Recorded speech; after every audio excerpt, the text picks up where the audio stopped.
So starting the test drive in this Crown Signia, love the pickup you get just coming out of a stop because you do have the torque from the electric motors.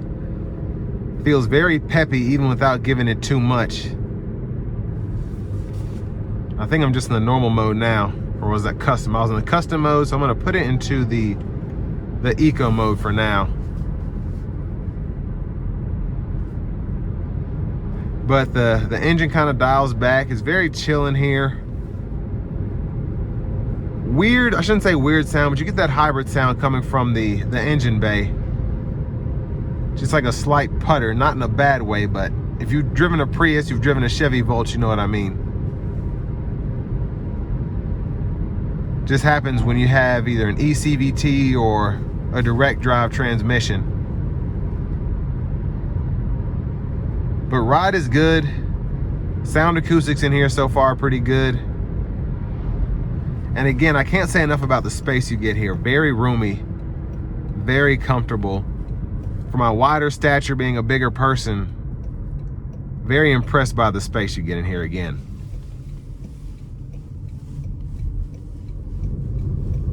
Now in terms of the infotainment system, I like that it's up and out of the way.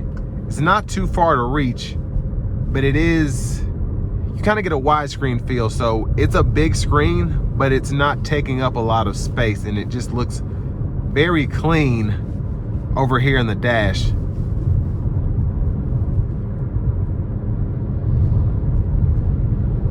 And another neat feature is where you can customize so much, it's telling me how much fuel or how many kilometers I'm going an hour, while also giving me my miles per hour in the middle.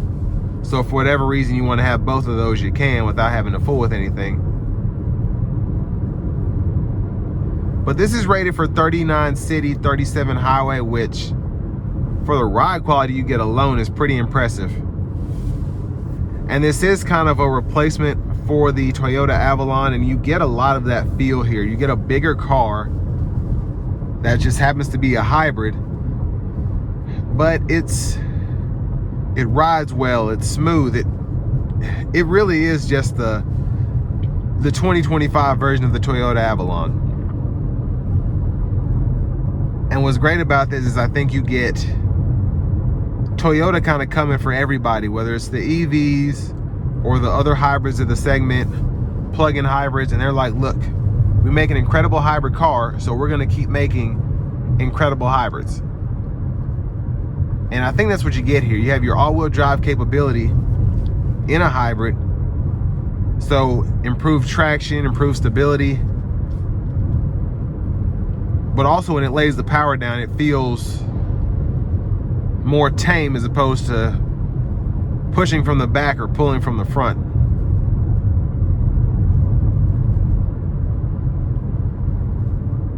And honestly, for the $45,000, $46,000 price point, this XLE feels very nice. Having the heated cooled seats is great. Of course, having Toyota's safety system is phenomenal with your lane centering and your adaptive cruise control. But then just having the heated steering wheel, the dual zone climate controls, the wireless charging pad. And I don't miss the sunroof at all because it's already bright in here. I like how open it is. The windshield's big but slanted. It doesn't feel as big as it is. Side window visibility is good. And it's just a nice interior to look at whether you have light or not. It's not like in a Range Rover or something, you have the roof back and it just makes the interior pop. This black is fantastic regardless of lighting again.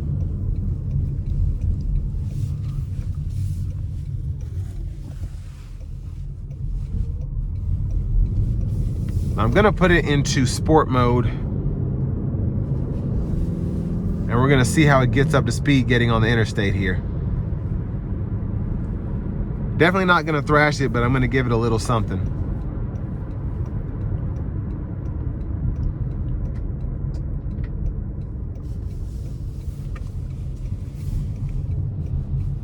Here we go.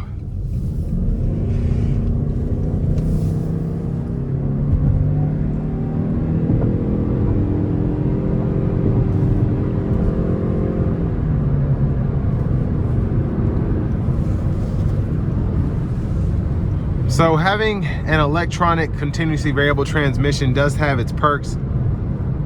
Such a good feel in terms of the power output, and again, with it being all-wheel drive, it doesn't feel like you're getting any tire squeal or anything like that. It's just pulling beautifully. But let's go ahead and turn on the safety suite here.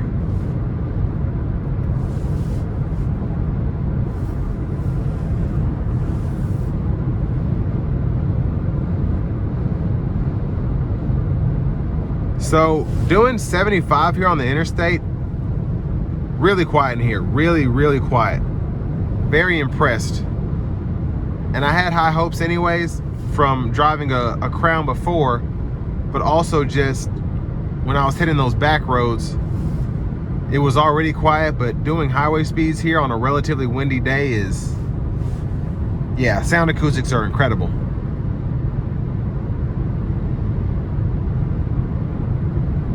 But all in all, for the money, I do think you get a fantastic car that will last you a long time if you maintain it.